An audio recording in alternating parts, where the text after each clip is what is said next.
முக்கிய செய்தி ஒன்றினை பார்க்கலாம்.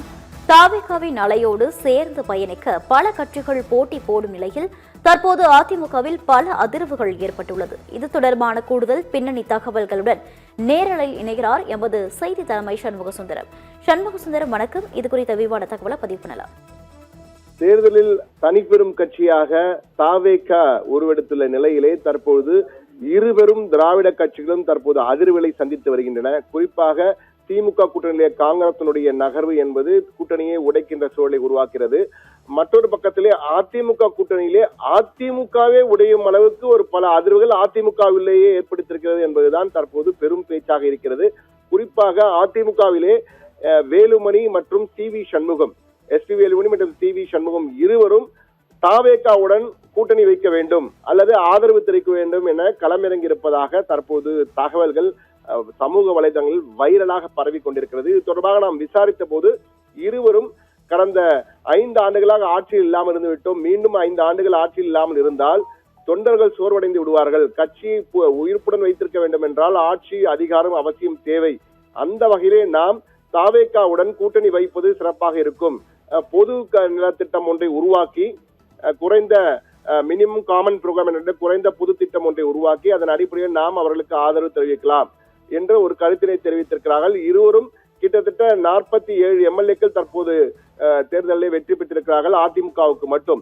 எனவே இதிலே 33 எம்எல்ஏக்கள் வேலுமணி, சி.வி. சண்முகம் தலைமையிலே தாவேகாவுடன் செல்வதற்கு தயாராக இருக்கிறார் என்று தகவல் பரவி உள்ளதால் பெரும் பரபரப்பு ஏற்பட்டிருக்கு. இது தொடர்பாக சி.வி. சண்முகத்தை நாம் கேட்டபோது சி.வி. சண்முகம் அதெல்லாம் தலைமை முடிவெடுக்கும் என்று ஒரே வார்த்தையில் முடித்துக் கொண்டார்.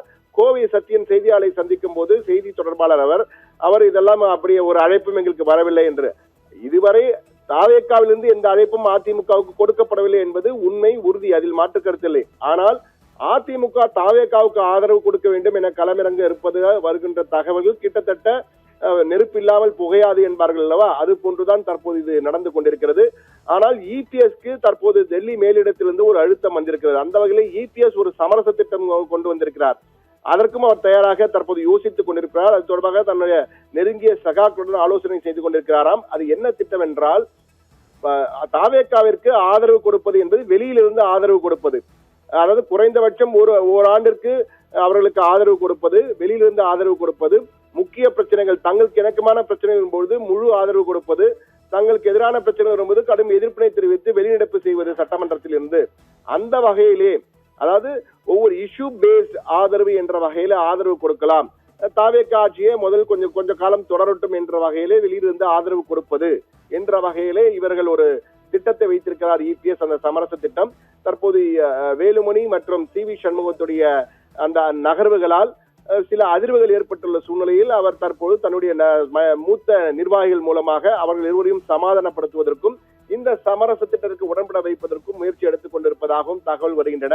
ஆனால் கூட்டணியாக அவருடன் கூட்டணி ஆட்சியில் பங்கேற்பது என்பது எந்த வகையில் சாத்தியம் என்பது குறித்தும் அதிமுகவினர் தற்பொழுது ஆலோசித்துக் கொண்டிருக்கிறார்கள். அதற்கு வாய்ப்புகள் மிக குறைவு. ஆனால் வெளியிலிருந்து அதிமுக ஆதரவு என்பது கிட்டத்தட்ட உறுதியாகும் என்றே தெரிகிறது. என்றால் சி.வி. சண்முகம், வேலுமணி மற்றும் பெரும்பாலான எம்எல்ஏக்கள் தற்போது அரசுக்கு ஆதரவான நிலையில் இருக்க வேண்டும் என்ற சூழல் தான் இருக்கிறார்கள். ஆட்சி அதிகாரத்தில் பங்கில்லாவிட்டாலும் அரசின் ஆதரவு இருந்தால் பல காரியங்களை சாதித்துக் கொள்ள முடியும், கட்சியை உயிர்ப்புடன் வைத்திருக்க முடியும். 10 ஆண்டுகள் கட்சி ஆட்சியில் இல்லாமல் இருந்தால் தேவையற்ற குழப்பங்கள் வரும் என்ற வகையிலே அவர்கள் அச்சப்படுவதாகவும், ஏற்கனவே பலர் கட்சியிலிருந்து விலகிவிட்டதால் இருப்பவர்களையா தக்க வைப்பவர்களுக்கு தொடர்ந்து இது போன்று உயிர்ப்புடன் இருக்க வைக்க வேண்டும், அப்படி என்றால் நிச்சயமாக அதிகாரம் பங்கு நமக்கு தேவை என்ற வகையிலே பேசி வருகிறார்களாம். எனவே இபிஎஸ் இப்படி ஒரு முடிவினை எடுத்திருக்கிறார் என்று தெரிகிறது. ஆனால் தாவேகாவை பொறுத்தமட்டிலும் முதலில் திமுக கூட்டணி கட்சிகளுடன் செல்வதற்கு வாய்ப்புகள் இருக்கிறது அதிகமாக. அவர்களை அரவணைக்க காங்கிரஸ், இடதுசாரிகள், விசிக போன்றவற்றை அரவணைப்பதற்கு வாய்ப்பு இருக்கிறது. பாமகவுடனும் தற்போது பேச்சு நடைபெற்று வருவதாக கூறப்படுகிறது. அதிகாரப்பூர்வமாக அல்ல, ஆனால் பேச்சு மறைமுகமாக நடைபெற்று நெருங்கிய நபர்கள் மூலமாக நடைபெற்று வருவதாக கூறப்படுகிறது. எனவே திமுக கூட்டணியிலே பலர் வராவிட்டால் அதன் பின் தான் அதிமுக என்ற வகையில் அவர்கள் முயற்சி எடுப்பார்கள் என்ற வகையிலே தகவல்கள் வருகின்றன.